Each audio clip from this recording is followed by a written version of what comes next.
Πώς να πιστέψουν οι άπιστοι τι θάματα μπορεί να γεννήσει η πίστη. Ξεχνούν πως η ψυχή του ανθρώπου γίνεται παντοδύναμη όταν συνεπαρθεί από μια μεγάλη ιδέα.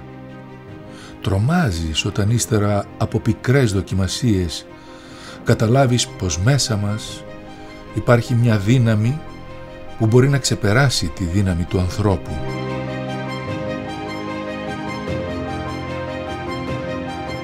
Η πίστη έχει έναν χαρακτήρα υπέρβασης του λογικού. Η πίστη είναι η αναζήτηση ταυτότητας, είναι η αναζήτηση της αυτογνωσίας. Αν σκεφτείς την πίστη στο Θεό, ναι, είναι κάτι παράλογο με την έννοια ότι αυτό που πιστεύουμε, σε αυτό που πιστεύουμε, ό,τι και να είναι και αυτό, δεν το βλέπεις.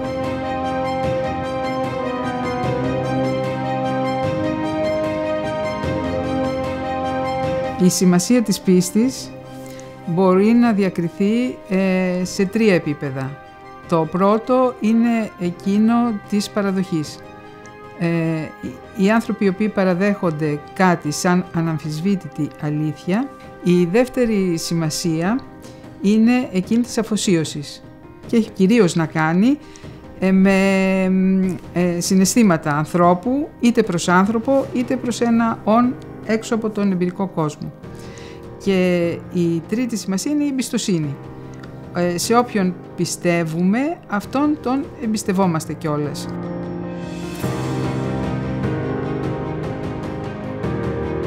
Ο στόχος και σκοπός της πίστεως είναι να καλυτερέψει την ενδοποιότητα του ανθρώπου, να ανεβάσει τον εσωτερικό του πολιτισμό. Οφείλω να ομολογήσω ότι κάποιες στιγμές, θα μιλήσω για την πίστη στο Θεό, την έχασα την πίστη μου. Ακριβώς όμως εκεί την ξαναβρήκα, γιατί όπου υπάρχει αμφιβολία, σημαίνει ότι υπάρχει και πίστη για μένα.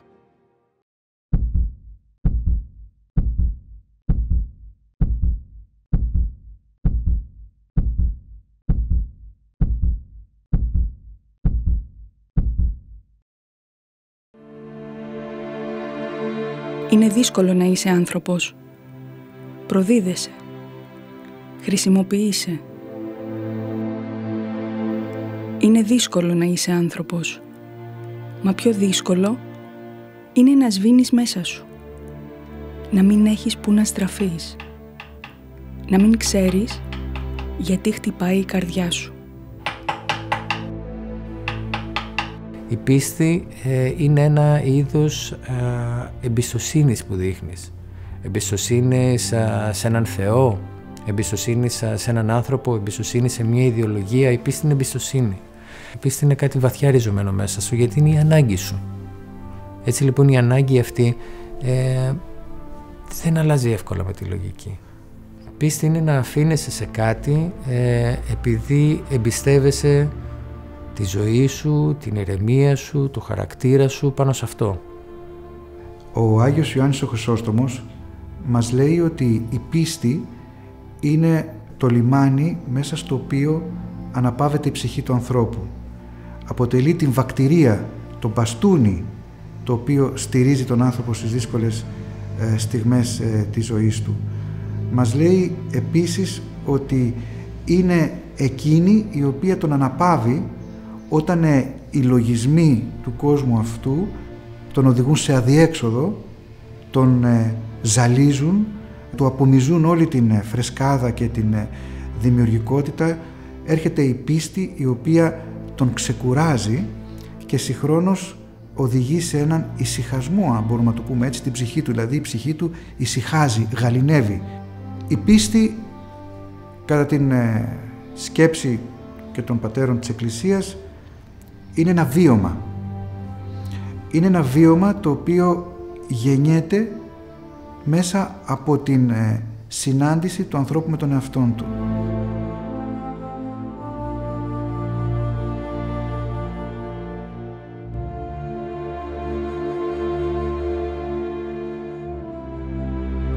Η αναζήτηση του απόλυτου είναι μια εγγενής ουσιαστική φυσική στάση του ανθρώπου που δεν αρκείται στο λίγο αλλά ζητάει την ολικότητά του.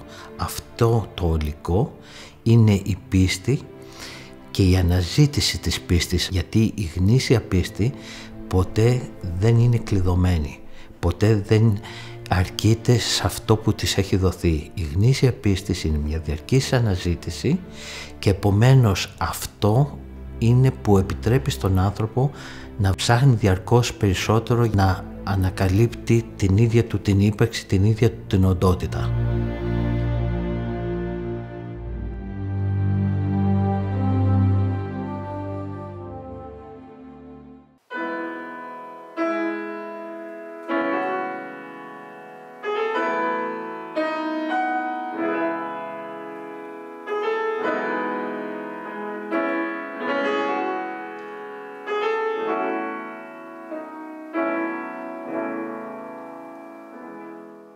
Η πίστη σχετίζεται με μια γνώση που υπάρχει, προαιώνια γνώση μέσα μας.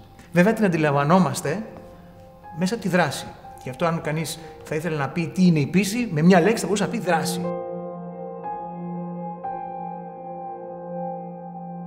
Η κάθε προσπάθεια να ξεπεράσουμε τον εαυτό μας είναι και μια προσευχή και ενέχει μέσα την πίστη.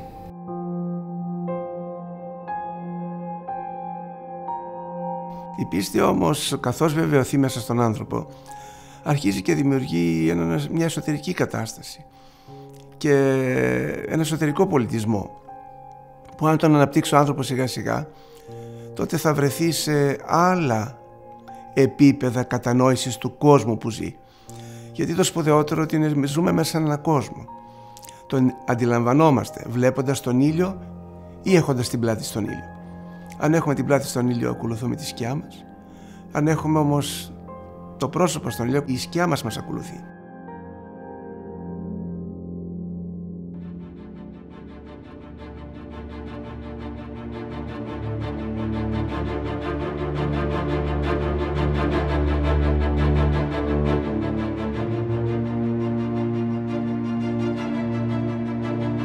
Τρομάζεις γιατί από τη στιγμή που θα καταλάβεις πως υπάρχει η δύναμη αυτή, δεν μπορείς πια να βρεις δικαιολογίες για τις ασήμαντες ή άναντρες πράξεις σου, για τη ζωή σου τη χαμένη, ρίχνοντας το φταίξιμο στους άλλους.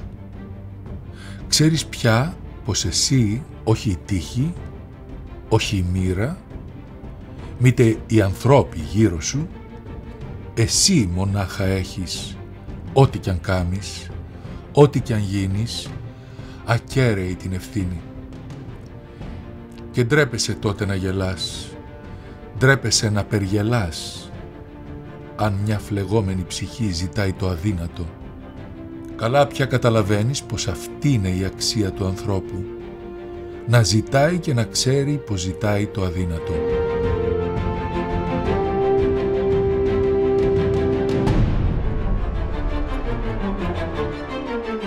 Η πίστη ομοιάζει με ένα άλμα το οποίο καλύπτει μία απόσταση που δεν μπορεί να καλύψει η λογική. Κάποια στιγμή η λογική σταματάει και υπάρχει το κενό. Οπότε πρέπει, εάν θέλουμε να επιβιώσουμε, να ξεπεράσουμε αυτό το αδιέξοδο με την πίστη σε κάτι το οποίο δεν μπορεί να το θεμελιώσει η λογική. Είναι λοιπόν κάτι που ξεπερνάει τα όρια της λογικής. Εκεί όπου σταματάει η λογική, αρχίζει η πίστη. Είναι το υπέρλογο, πέρα από το λόγο. Ο Πλάτων θα το πει επέκεινα της ουσίας ή πέρα από τα όρια του ουρανού.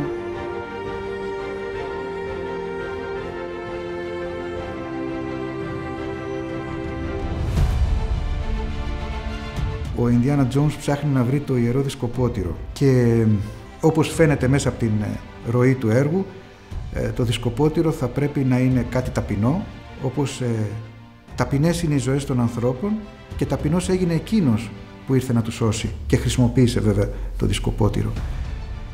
Και είναι εντυπωσιακό πραγματικά αυτή η έννοια του άλματος πίστεως, δηλαδή όταν φτάνει στην άκρη του γκρεμού και πρέπει να περάσει στο απέναντι βουνό τροποντινά, έτσι ύψωμα, που δεν ξέρει πώς, και είναι το άλμα πίστεως, ότι πρέπει να πιστέψει.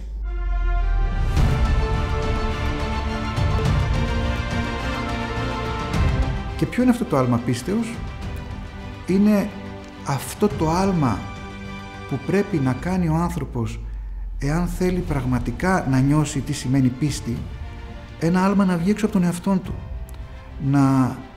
να φύγει έξω από την ασφάλειά του, από την βεβαιότητά του, από την αυτοαναφορικότητά του, από το γεγονός ότι βολεύεται με τον εαυτόν του, βολεύεται με το λογικό, βολεύεται με τους κανόνες της λογικής και επομένως δεν χρειάζεται κάτι παραπάνω. Αυτό το άλμα πίστεως το λέει πολύ ωραία και ο Κίρκεγκορ, λέει ότι σκεφτόμαστε, αλλά στο τέλος αναλωνόμαστε στις ίδιες μας τις σκέψεις. Τι είναι αυτό που μας κάνει να βγούμε έξω από αυτό το φαύλο κύκλο των σκέψεων και να μπορούμε να πιστέψουμε σε κάτι το οποίο θα μας τραβήξει από το χάος του εαυτού μας για να μπορέσει να μας οδηγήσει κάπου που θα βρούμε απαντήσεις στα ερωτήματά μας, ίσως και τη λύτρωσή μας.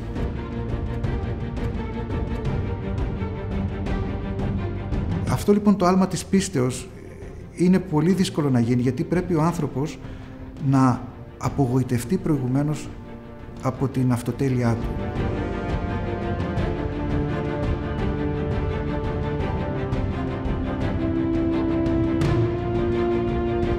Το κβαντικό άλμα το ίδιο βασίζεται σε κάτι που είναι έξω από την κοινή πραγματικότητα της κλασικής φυσικής. Είναι πέρα από αυτά που βλέπει το μάτι του ή ακούει το αυτί του.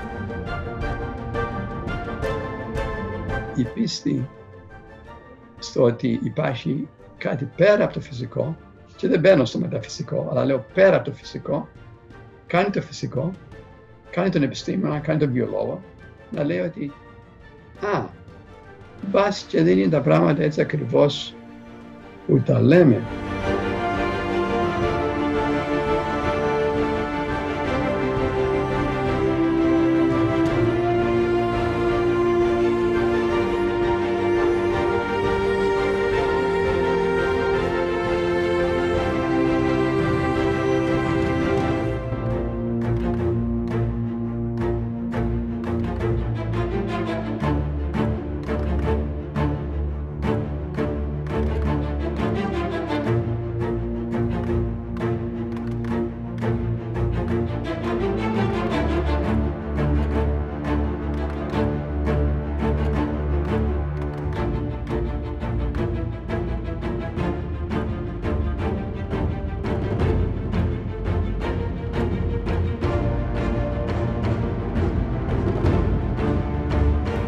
Εγώ πριν χρόνια έχασα την πίστη μου, οφείλω να ομολογήσω, γιατί μου συνέβη κάτι πάρα πολύ έτσι, όπως συμβαίνει σε όλους, ο θάνατος.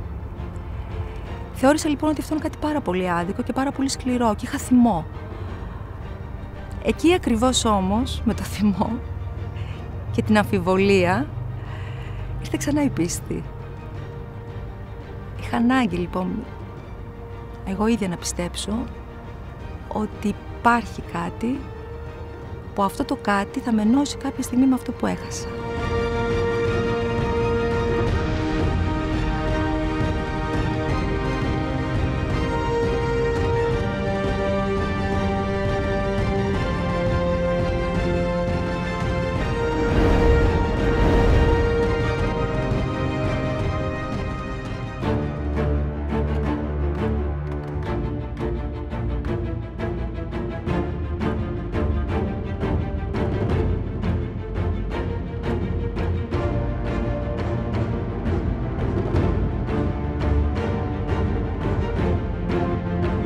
Ένα άλμα στο άγνωστο, στο μακρινό, στο εσωτερικό. Ένα άλμα λύτρωσης, αφύπνισης. Ένα άλμα από μέσα σου, για να γνωρίσεις εσένα,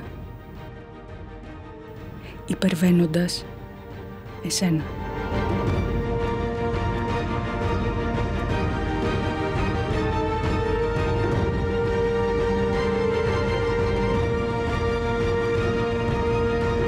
Το να μπορείς να πιστεύεις αληθινά συναρτάται με τη γνώση του εαυτού μας. Αν θέλετε, τον βαθμό και την ποιότητα στην οποία γνώσεως του εαυτού μας και καλλιέργειας του εαυτού μας. Όσο περισσότερο ερχόμαστε σε επαφή με τον εαυτό μας, τόσο πιο πολύ ανοίγουν οι πύλες της πίστεως. Όσο πιο πολύ αγνοούμε τον εαυτό μας, τόσο πιο δύσκολο είναι να πιστέψουμε. Γιατί είναι δύσκολο να απογοητευτούμε από τον εαυτό μας. Εμείς είμαστε πάντοτε γοητευμένοι από τον εαυτό μας. Μας γοητεύει η εικόνα εξωτερική, μας γοητεύει αυτό που έχουμε, αυτό που είμαστε. Φοβόμαστε να χαράξουμε την εικόνα μας. Εάν η Εκκλησία μιλά για το θέμα της μετανοίας και το συνδέει με το θέμα της πίστεως, είναι ότι αποκλείεται κάποιος να πιστέψει αληθινά αν προηγουμένως δεν έχει μετάνοια αληθινή μέσα του. Γιατί? Γιατί όταν έχεις αληθινή μετάνοια μέσα σου, αγαπάς τον συνάνθρωπό σου ως εαυτόν, αγαπάς τον Θεό και μέσα από αυτές τις δύο αγάπες αποδεικνύεται ότι τελικά έχεις προσεγγίσει και τον εαυτόν σου.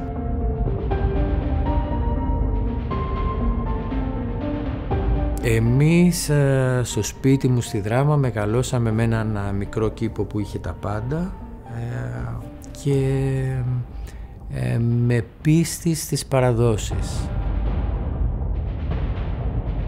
Στην αυλή δεν υπήρχαν οποροφόρα, υπήρχε μόνο μια κρανιά. Το μόνο δέντρο από το οποίο μπορούσαμε να φάμε καρπό. Είτε επειδή είχε αυτή την τρομερή ιστορία, η κρανιά ήταν πολύ σημαντική για μας.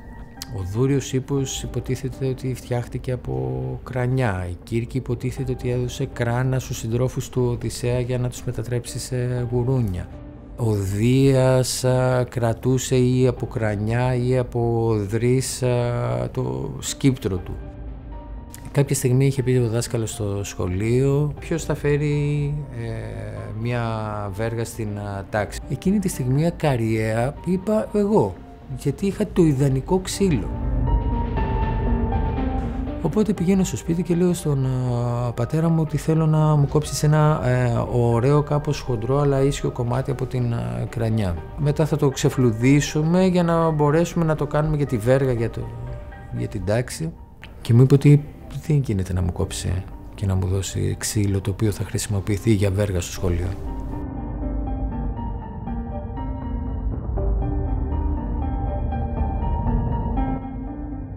Η αυθεντική πίστη που είναι διαρκώς ένα άνοιγμα, είναι εκεί που ζητάει κι άλλος να υπάρχουν. Είναι η εμπιστοσύνη ότι υπάρχει μια ομορφιά πέρα από την όποια δυσκολία.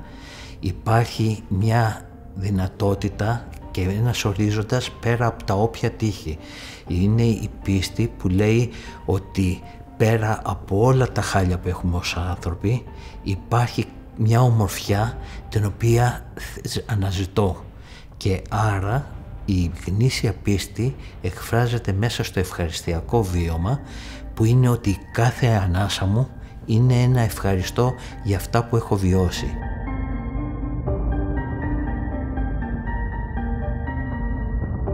Πρέπει κανείς να είναι αρκετά έντιμος και με την ψυχή του, αλλά και με το μυαλό του. Και πρέπει να μπορέσει να τα συνδυάσει αυτά τα δύο. Τότε θα είναι και πιο ήρεμος και πιο ευτυχισμένος και πιο σίγουρος. Δεν θα ζει με ψευδαισθήσεις.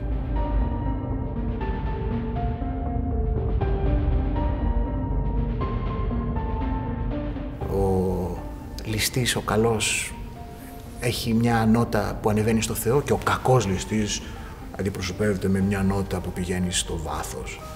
Θα σας παίξω κάτι πολύ ιδιαίτερο που παρατήρησα στην τελευταία λειτουργία του Μότσαρτ, σε ντο ελάσσονα, που είναι η μητελής. Λοιπόν, αυτή ξεκινάει με το εξής περίεργο.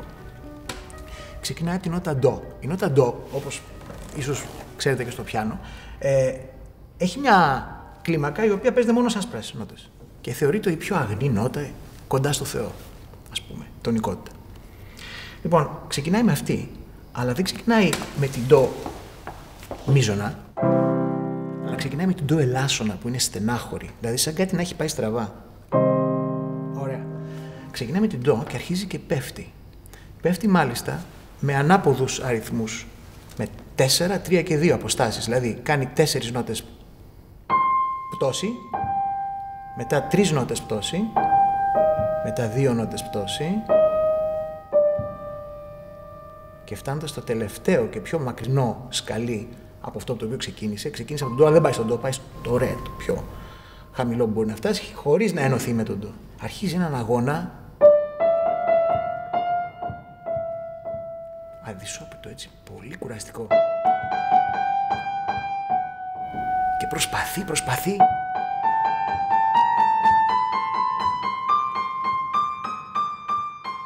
Και ξαναβρίσκεται στην αρχική νότα. Η δική μου ερμηνεία γι' αυτό είναι ότι θέλει ήδη από την αρχή να μας δείξει το εξής. Ο άνθρωπος ήταν ενωμένος με τον Θεό. Αλλά εξέπεσε. Έπεσε πολύ βαθιά. Και μόλις συνειδητοποίησε ότι έφτασε στον πάτο και άλλο δεν παίρνει, άρχισε να ανεβαίνει.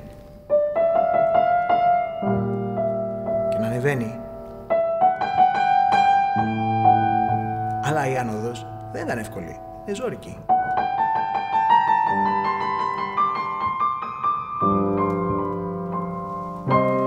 Και μόλις έφτασε εκεί, τον είδε στα μάτια, έφτασε στο σημείο που ήτανε και αναφώνησε. Κύριε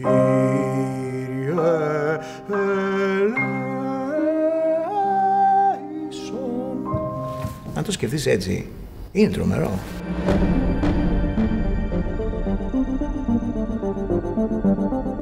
Μια γνήσια πίστη έχει αφόρητη μοναξιά και αφόρητες αφισβητήσεις.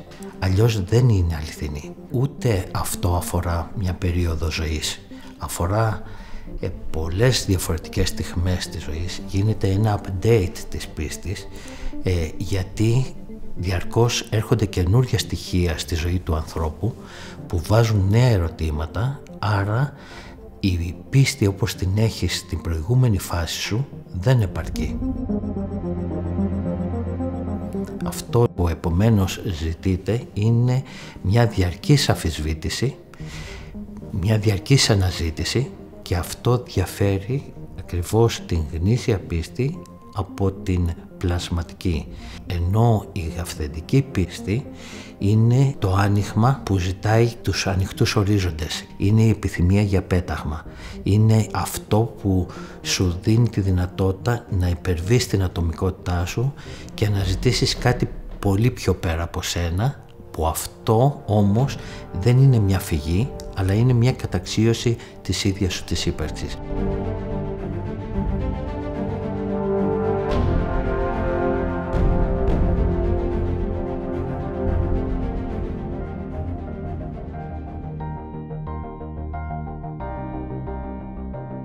Κάποτε, πριν χρόνια πολλά, ένας μαθητής γύρεψε να βρει το δάσκαλό του. Σαν αντάμωσαν, τον ρώτησε όλο απορία. «Δάσκαλε, αν θέλω κάτι πάρα πολύ, πώς θα είμαι σίγουρος ότι θα τα καταφέρω?»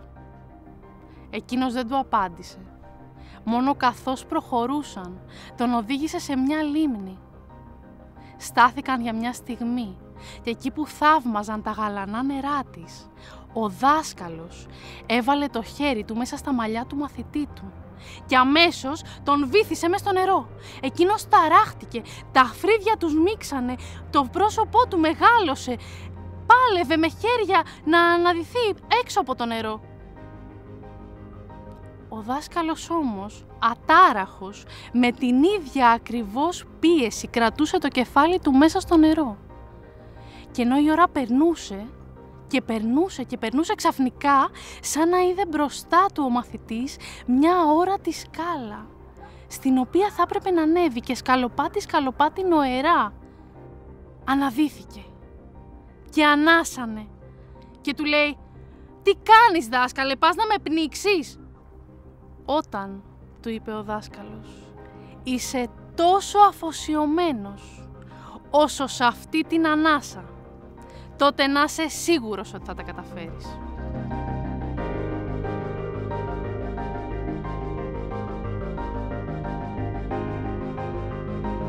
Οι πατέρες λένε ότι καλό είναι ο άνθρωπος να μην είναι μόνο εξωστρεφής. Ίσα ίσα θα πρέπει να επιστρέφει μέσα του για να ξαναβλέπει τον εαυτόν του ποιος αληθινά είναι και μετά να συνεχίσει τη ζωή του. Η πίστη λοιπόν γεννιέται μέσα από αυτήν την εσωστρέφεια η οποία δεν είναι αντικοινωνική εσωστρέφεια, για να το ξεκαθαρίσουμε αυτό, είναι ο τρόπος με τον οποίο ο άνθρωπος γνωρίζει τον εαυτόν του και ανακαλύπτει ότι δεν είναι μόνο αυτός.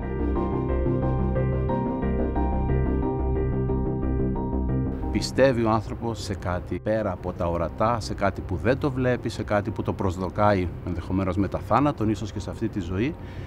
Αρκεί να είναι ανοιχτός, δηλαδή άμα είναι ανοιχτός μπορεί να δει πράγματα. Αν μόνος του κλείνει τα παράθυρα, εντάξει, μετά δεν διευρύνεται, περιορίζεται. Να είναι ανοιχτός σε κάτι άλλο το οποίο δεν το καταλαβαίνει σήμερα και μπορεί να το καταλάβει άλλο.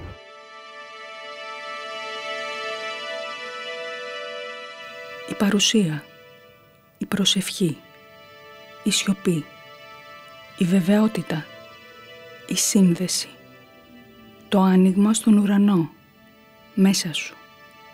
Αυτό είναι πίστη. Παρουσία, ενεργή, εσωτερική, μυστική, αποκαλυπτική.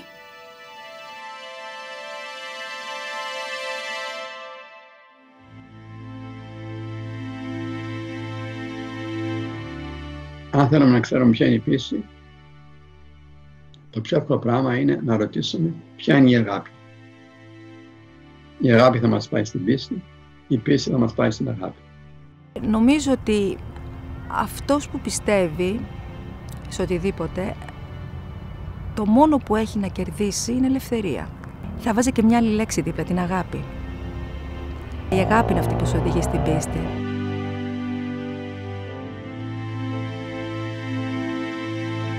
Η ίδια η αγάπη, η ίδια τα θετικά συναισθήματα, η ίδια η πίστη μπορεί να διαμορφώνει και τον εγκέφαλό σου κατά τέτοιο τρόπο που να ανταποκρίνεται θετικά και ως προς την υπόλοιπη ζωή. Οι αποφάσεις της ζωής μας είναι που έρχονται και διαμορφώνουν τον εγκέφαλό μας. Έρχονται και παράγουν βιολογικές αλλαγές στον ίδιο τον εγκέφαλό μας. Οι άνθρωποι, παραδείγματος χάρη, που δεν εμπιστεύονται τους άλλους και που κλείνονται στον εαυτό τους καθώς θεωρούν ότι οι άλλοι είναι μόνο απειλή, έρχονται και διαμορφώνουν τους νευρομεταβαστές τους κατά τέτοιο τρόπο που μπαίνουν σε κατάσταση κατάθλιψης. Η πίστη βασίζεται στη δυνατότητα των ερωτευμένων να επικοινωνούν κρατώντας ο ένας το χέρι του άλλου χωρίς να μιλούν. Βασίζεται στη δυνατότητα του ανθρώπου να ακούει την γλώσσα των δέντρων στο δάσος ή τη γλώσσα των τρεχούμενων νερών, στη δυνατότητα των ανθρώπων να ακούνε μέσα τους τη φωνή του Θεού. Και τέτοια είναι η περίπτωση των Αγίων. Πρόκειται για βαθύτερη δομή του ανθρώπου που μας επιτρέπει τη σχέση όλων με όλα. Και ίσως είναι αυτή ακριβώς η βαθύτερη δομή του ανθρώπου που οφείλουμε να αναδείξουμε στα χρόνια που έρχονται, προκειμένου να δημιουργηθούν κριτήρια ανθρώπινης αυτοσυνειδησίας. Προσωπικά πρέπει να πιστέψω, πρέπει να ερωτευτώ κάτι. Μια ιδέα, ένα έργο, έναν άνθρωπο, μια τέχνη, μια δουλειά. Αν δεν έχεις πίστη, δεν μπορείς να βρεις τη δύναμη να συνεχίσεις. Είναι ένας μαγνήτης η πίστη που τον τοποθετούμε στο τέρμα της διαδρομής και μας έλκει, μας τραβάει. Χωρίς πίστη είσαι ακάλυπτος, είσαι έρμεο των ανέμων.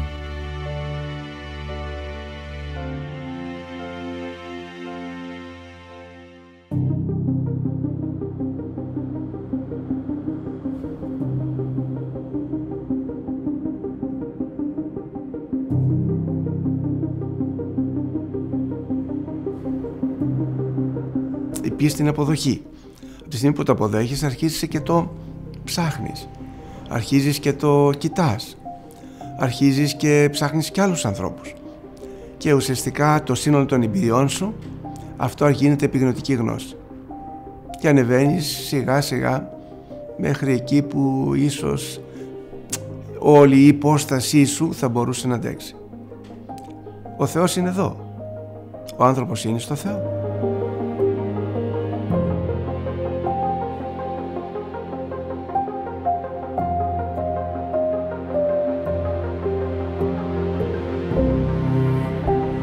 Η αυθεντική πίστη είναι επιτρέπει την κατανόηση όλης της ανεπάρκειας που υφίσταται μέσα στον ίδιο τον άνθρωπο. Γνωρίζει ότι όσο και αν το παλέψουμε στη ζωή μας, θα είμαστε ατελείς, θα κινούμαστε μέσα στις ανεπάρκειες μας. Άρα η αυθεντική πίστη ως κύριο χαρακτηριστικό της έχει το έλεος, έχει την ανθρωπιά. Αφού όσο και αν προσπαθώ εγώ δεν θα μπορέσω να περιέξω όλη την ομορφιά, γι' αυτό μπορώ να κατανοήσω και όποιον άνθρωπο υπάρχει δίπλα μου, ότι και αυτός κινείται σε αντίστοιχα πλαίσια.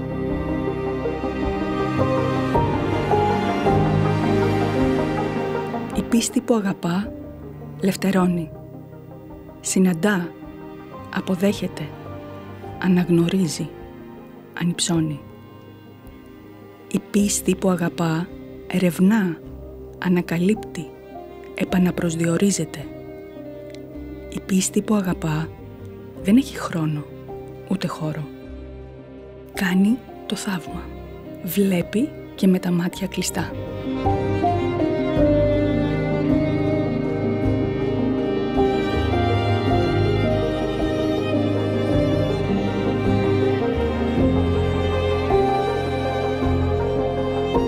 Το κύριο χαρακτηριστικό της πίστης είναι ότι είναι πέρα από το χώρο και το χρόνο. Το υπερβατικό είναι αυτό που μας ανοίγει μια πόρτα σε ένα απέραντο σύμπαν. Όταν το δούμε όμως πιο κοντά, βλέπουμε ότι αυτό το απέραντο σύμπαν είναι μέσα μας. Λένε ότι το εσωτερικό σύμπαν είναι πολύ πιο τεράστιο από το εξωτερικό σύμπαν. Αυτό μόνο με εσωτερική ενόραση μπορούμε να το δούμε.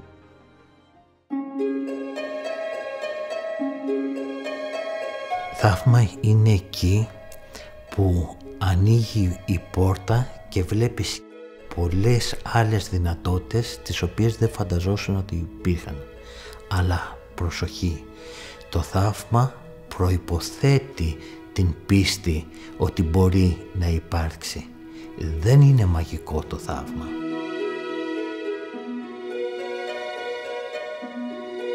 Είναι προϊόν σχέσης. Προϋποθέτει το ότι μπορείς να δεις πέρα από τα γεγονότα και να πιστέψεις ότι μπορεί να υφίσταται κάτι σε άλλη μορφή, με άλλο τρόπο, τον οποίο δεν μπορείς να προσδιορίσεις, αλλά που πεισμώνεις για να το ζήσεις. Ο άνθρωπος κάνει το πρώτο βήμα και ο Θεός έρχεται και συμπληρώνει τα υπόλοιπα. Θα μπορούσαμε να σκεφτούμε ότι η πίστη κάνει το θαύμα και το θαύμα κάνει την πίστη. Το μεταφυσικό γίνεται υπαρκτό, γίνεται ζωή, γίνεται φυσικό, γίνεται δράση. Ο άνθρωπος δεν μπορεί να είναι μονοδιάστατος. Ο άνθρωπος είναι ένα θαύμα. Η εκατέρωθεν πίστη είναι προϋπόθεση για το θαύμα της συνάντησης. Αν είχε ένα τόπο να σταθεί, να γεννηθεί, να μιλήσει, αν είχε ένα τόπο να κουμπίσει, να βιωθεί, αν είχε ένα τόπο μέσα σου, αυτή η πίστη που αναγεννά, πού θα ήταν? Στην ουσία της ύπαρξής μας εδρεύει. Η γνώση είναι φυτρωμένη βαθιά μέσα στα κατάβατα της ύπαρξής μας. Η θέση της πίστης είναι στην καρδιά, στην ψυχή του ανθρώπου. Η πίστη λοιπόν γεννιέται μέσα στην ψυχή, γεννιέται από μια εμπειρία η οποία είτε μπορεί να προέρχεται εκ κοιλίας μητρός. Το λέω αυτό διότι υπάρχουν άνθρωποι οι οποίοι εκ κοιλίας μητρός είχαν αυτή την πίστη. Η πίστη βασίζεται σε βαθύτερη δομή του ανθρώπου από τη λογικότητά του. Είναι ένα μέρος, ένα εσωτερικό καταφύγιο που κάποιος αισθάνεται καλά και αντλεί δύναμη και παίρνει ανακούφιση και μπορεί να συνεχίζει το δρόμο του παρά τα εμπόδια και τις όποιες δυσκολίες. Νομίζω η πίστη είναι αυτή η οποία κάνει τη γη να γυρίζει και όντως μετακινεί βουνά.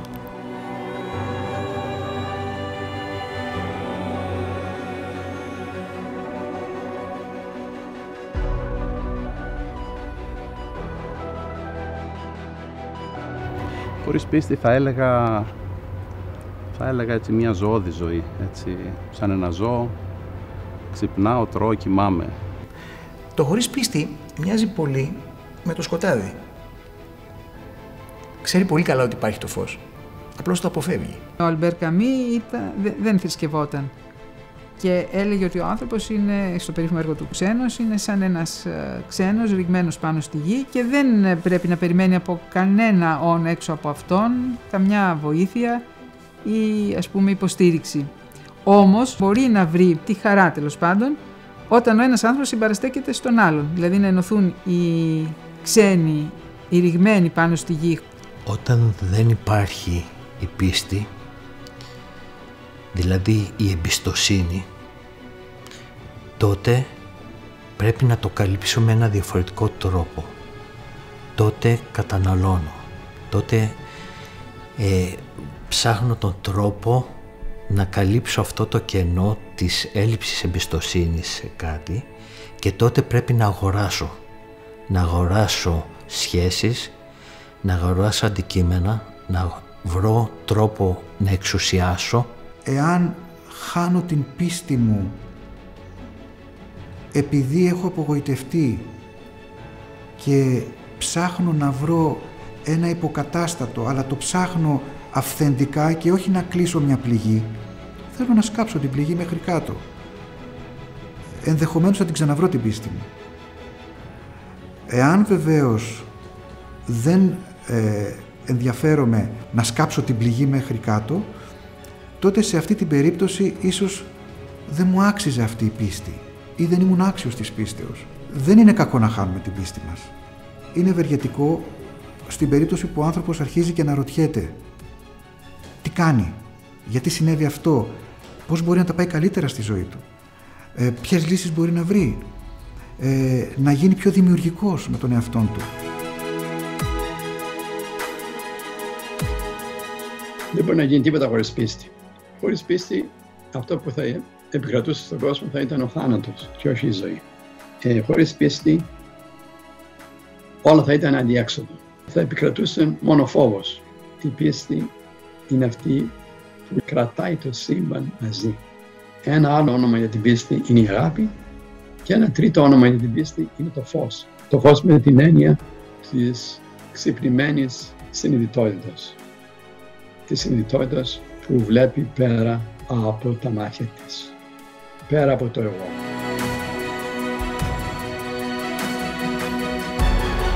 Σε σύνδεση με την ουσία. Μία πίστη που δεν καθυλώνει.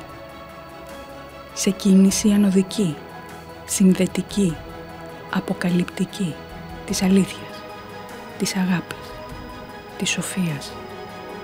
Μία πίστη που ξυπνά. Ξύπνα. Μ' ακούς?